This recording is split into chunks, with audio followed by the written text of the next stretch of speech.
Hello students, welcome to Ekam IAS Academy. ఈ రోజు మన current affairs discussion topic India and Indus water treaty. Context of the news ఏంటంటే భారతదేశం Indus water ట్రీటీకి సంబంధించిన court of arbitration తీర్పుని తిరస్కరించింది.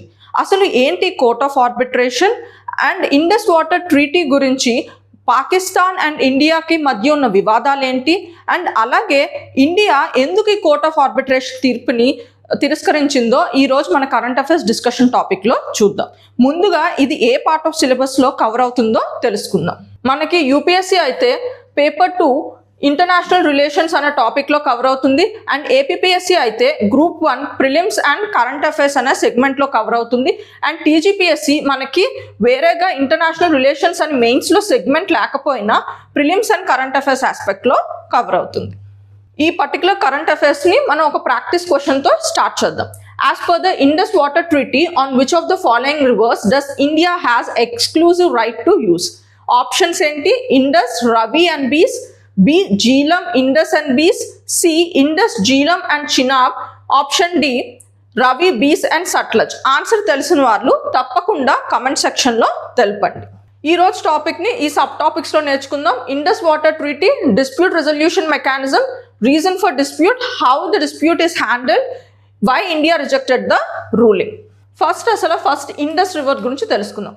ఈ ఇండస్ రివర్ అన్నది మనకి చైనా టిబెట్లో ఆరిజిన్ అయ్యి ఇండియా నుంచి పాస్ అయ్యి పాకిస్తాన్కి వెళ్తుందన్నమాట.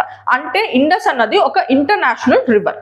సో ఈ ఇండస్ వాటర్ ట్రీటీ అన్నది ఏంటంటే ఇండస్ వాటర్ డిస్ట్రిబ్యూషన్ కోసం ఇండియా అండ్ పాకిస్తాన్ మధ్యలో ఉన్న ఒక ఒప్పందం. అది ఎప్పుడైంది? 1960లో అయ్యింది అండ్ ఈ ఒప్పందానికి వరల్డ్ బ్యాంక్ అన్నది మీడియేటర్గా వ్యవహరించింది అన్నమాట. సో ఈ ఒప్పందం ప్రకారం ఏంటంటే ఇండియాకి 3 ఈస్టర్న్ రివర్స్ మీద కంప్లీట్ యాక్సెస్ ఉంటుంది. 3 ఈస్టర్న్ రివర్స్ ఏంటంటే రవి, బీస్, సట్లజ్, వీటి మీద కంప్లీట్ యాక్సెస్ ఉంటుంది. అండ్ అలాగే పాకిస్తాన్కి ఏంటంటే వెస్టర్న్ రివర్స్ మీద అన్రిస్ట్రిక్టెడ్ యూజ్ ఉంటుంది. వెస్టర్న్ రివర్స్ మనకి ఇండస్, జీలం అండ్ చినాబ్, వీటి మీద అన్రిస్ట్రిక్టెడ్ యూజ్ ఉంటుంది. అండ్ ఇండియాకి మాత్రం నాన్ కన్సెప్టివ్ యూజ్ చేసుకోవచ్చు అన్నమాట. ఇండియా అప్పర్ రైపేరియన్ స్టేట్ కాబట్టి అప్పర్ రైపేరియన్ అంటే ఇండస్ మన మీద నుంచి వెళ్తుంది అన్నమాట. సో అందుకే ఇండియా అప్పర్ రైపేరియన్ స్టేట్ అవుతుంది అండ్ ఇండియాకి అందుకే నాన్ కన్సెప్టివ్ యూజ్ చేసుకోవచ్చు. అంటే ఏంటి? ట్రాన్స్పోర్ట్ కోసం అండ్ హైడ్రో ఎలక్ట్రిసిటీ జనరేట్ చేసుకోవడానికి కోసం. ఈ హైడ్రో ఎలక్ట్రిసిటీ కూడా ఏ టెక్నాలజీ యూజ్ చేసుకోవాలి? Run of the river projects అని చెప్పి. ఈ run of the river projects ఏంటంటే large scale hydro electricity projects ఉన్నాయంటే మనం యూజ్ చేసే నార్మల్ ప్రక్రియ ఏంటి? నార్మల్గా ఏంటి, మనం పెద్ద పెద్ద రిజర్వాయర్స్ కట్టి వాటర్ని స్టోర్ చేసుకొని అలాగే మనం డ్యామ్స్ని కట్టి వాటర్ ఫ్లోని అదుపు చేస్తూ ఆ రిజర్వాయర్లో ఉన్న వాటర్ని టర్బైన్స్ మీద పంపిస్తూ దాని దగ్గర నుంచి మనం ఎనర్జీని క్రియేట్ చేస్తాం. కానీ ఈ రన్ ఆఫ్ ద రివర్ ప్రాజెక్ట్లో ఏంటంటే నో లార్జ్ డ్యామ్స్, అలాగే నో లార్జ్ రిజర్వాయర్స్ కూడా. కేవలం మనం natural flow of water and speed of river బట్టే మనం హైడ్రో ఎలక్ట్రిసిటీ జనరేట్ చేస్తే దాన్ని run of the river project అని చెప్తాం అన్నమాట. అంటే మనం పెద్ద పెద్ద డ్యామ్స్ కట్టడానికి లేదు, పెద్ద పెద్ద రిజర్వాయర్స్ కట్టడానికి లేదు. సో మినిమంగా ఉండే స్టోరేజ్, దాన్నే పాండేజ్ అంటారు. అలాగే మనకి స్పిల్ గేట్స్, డ్యామ్స్ కట్టకుండా స్పిల్ గేట్స్ కట్టాలన్నమాట. అంటే వాటర్ని జస్ట్ రెగ్యులేట్ చేస్తాం. ఆ రెగ్యులేట్ చేయడానికి మినిమం ఎంత అవసరమో అంత అదుపే చేస్తాం అన్నమాట వాటర్ని. సో ఇలా మనం జనరేట్ చేసే ఎలక్ట్రిసిటీని ఏమైనా ఉంటే దాన్ని run of the river project అని చెప్తాం అన్నమాట. సో ఈ ఇండస్ వాటర్ ట్రీటీలోనే మనకి ఈవెన్ ఏదైనా డిస్ప్యూట్ వస్తే ఎలా హ్యాండిల్ చేయాలో అన్న ప్రక్రియలు కూడా ఉంటాయి. సో 3 విధాలుగా అవి హ్యాండిల్ చేయొచ్చని ఇండస్ వాటర్ ట్రీటీలోనే ప్రతిపాదించారు అన్నమాట. ఒకటి పర్మనెంట్ ఇండస్ కమిషన్. ఈ పర్మనెంట్ ఇండస్ కమిషన్ అన్నది ఫస్ట్ టైర్ ఆఫ్ రిజల్యూషన్ గా మనం చెప్పొచ్చు. అంటే ఇక్కడ ఏంటి, మనకి రెగ్యులర్గా యాన్యువల్ మీటింగ్, ఫీల్డ్ విజిట్స్ అవుతాయి కదా. సో అలాంటప్పుడు మనకి ఏవైనా టెక్నికల్ ఛాలెంజెస్ అయినా ఆపరేషనల్ మ్యాటర్స్లోని ఏమైనా డౌట్స్ ఉంటే డైరెక్ట్గా కన్సల్ట్ చేసుకొని రిజాల్వ్ చేసుకోవచ్చు. సో ఇక్కడ కూడా రిజాల్వ్ అవ్వలేదు అనుకోండి, అప్పుడు టెక్నికల్ డిస్ప్యూట్స్ ఏమైనా వచ్చాయి, అంటే మనం ఒకలా అనుకుంటున్నాం, వాళ్ళు ఇంకోలా అనుకుంటున్నారు. సో అక్కడ మిస్ మ్యాచ్ వస్తున్నప్పుడు మనం వరల్డ్ బ్యాంక్ మీడియేటర్ కదా, వరల్డ్ బ్యాంక్ దగ్గరికి వెళ్ళి మాకు టెక్నికల్ డిస్ప్యూట్స్ ఉన్నాయి అని చెప్తే వాళ్ళు న్యూట్రల్ ఎక్స్పర్ట్ని ఒకరిని పెడతారన్నమాట. ఆ న్యూట్రల్ ఎక్స్పర్ట్ పని ఏంటంటే టెక్నికల్ డిఫరెన్సెస్ని జస్ట్ బికాస్ ఫ్యాక్ట్స్తోని అండ్ వీటితోని చూసుకొని వాళ్ళు ఏదో ఒక ఒపీనియన్ ఇస్తారు. అండ్ ఆ ఒపీనియన్ ఇద్దరికి అంటే ఇండియాకి అండ్ పాకిస్తాన్కి ఇద్దరికి బైండింగ్ అవుతుంది అన్నమాట. అండ్ మూడో టైర్ 3 లెవెల్లో ఉన్న డిస్ప్యూట్ రెజల్యూషన్ ఏంటంటే కోర్ట్ ఆఫ్ ఆర్బిట్రేషన్. మన ఈరోజు న్యూస్లోని ఇండియా రిజెక్ట్ చేసింది కదా, అదే ఇది మాట. సో ఈ కోర్ట్ ఆఫ్ ఆర్బిట్రేషన్ ఏంటంటే మనకి లీగల్ డిస్ప్యూట్స్ అంటే ఇప్పుడు ఇండస్ వాటర్ ట్రీటీ ఉంది, అందులో ఉన్న ఏవో ప్రావిజన్స్ ఉన్నాయి. ఆ ప్రావిజన్స్ మీద మనకి ఏమైనా డౌట్స్ వచ్చి సో లీగల్గా మనం వెళ్ళాలి అనుకుంటున్నప్పుడు సో అప్పుడు ఈ కోర్ట్ ఆఫ్ ఆర్బిట్రేషన్కి మనం వెళ్తాం. కానీ ఇంకోటి ఏంటంటే ఈ కోర్ట్ ఆఫ్ ఆర్బిట్రేషన్ చూస్ చేసుకుంటున్నప్పుడు ఇండియా అండ్ పాకిస్తాన్ రెండు ఒప్పుకోవాలన్నమాట. అవును, మనం కోర్ట్ ఆఫ్ ఆర్బిట్రేషన్కి వెళ్దాము, ఇది లీగల్ డిస్ప్యూట్లో మనం ఈ కోర్ట్ ఆఫ్ ఆర్బిట్రేషన్లో తేల్చుకుందాము అని ఇద్దరు అనుకోవాలి. ఓకేనా, ఇది ఇండస్ వాటర్ ట్రీటీలోనే మనకున్న డిస్ప్యూట్ రిజల్యూషన్ మెకానిజం. సో ఇప్పుడు మనకి అసలు ఇండియాకి అండ్ పాకిస్తాన్కి ఇండస్ వాటర్ గురించి ఏ వివాదాలు ఉన్నాయో చూద్దాం. ఫస్ట్, పాకిస్తాన్ అసలు 2 హైడ్రో ఎలక్ట్రిక్ ప్రాజెక్ట్స్ని ఇండియా కన్స్ట్రక్ట్ చేస్తున్న 2 హైడ్రో ఎలక్ట్రిక్ ప్రాజెక్ట్స్ని అది అబ్జెక్ట్ చేస్తుంది. ఏంటా hydro electricity projects? Kishan Ganga hydro electricity project. ఈ hydro electricity project Kishan Ganga అనే రివర్ మీద ఉంది. ఈ కిషన్ గంగా అనే రివర్ జీలం రివర్ ట్రిబ్యూటరీ అన్నమాట. అలాగే ఇంకొకటి రాట్లే హైడ్రో ఎలక్ట్రిసిటీ ప్రాజెక్ట్. ఈ Ratle hydro electricity project Chenab river మీద ఉంది. సో పాకిస్తాన్ అబ్జెక్షన్స్ ఏంటంటే India run of the river project కడుతుంది కదా, ఆ particular project pondage exceeding its treaty limits అంట. అండ్ అలాగే స్పిల్వే గేట్వే అది కూడా potential to threat Pakistan supply. అంటే ఏంటంటే పాండేజ్ అంటే రన్ ఆఫ్ ద రివర్ ప్రాజెక్ట్లో చెప్పాను కదా మినిమం స్టోరేజే మనం యూజ్ చేయాలని, దాన్నే పాండేజ్ అంటారు. సో ఈ పాండేజ్ డెప్త్ అంట ఎక్కువ ఉంది అని చెప్పి పాకిస్తాన్ చెప్తుంది. అలాగే స్పిల్వే గేట్వేస్ ఏంటంటే మనకి డ్యామ్స్ కడతాం కదా గేట్స్, సో అలాగా మనకి రన్ ఆఫ్ రివర్ ప్రాజెక్ట్లో పెద్ద పెద్ద గేట్స్ కట్టడానికి లేదు, ఓన్లీ చిన్నగా మనం అంటే స్పీడ్ బ్రేకర్స్ ఉంటాయి రోడ్డు మీద. సో ఆ స్పీడ్ బ్రేకర్స్ ఏంటి ఉపయోగం?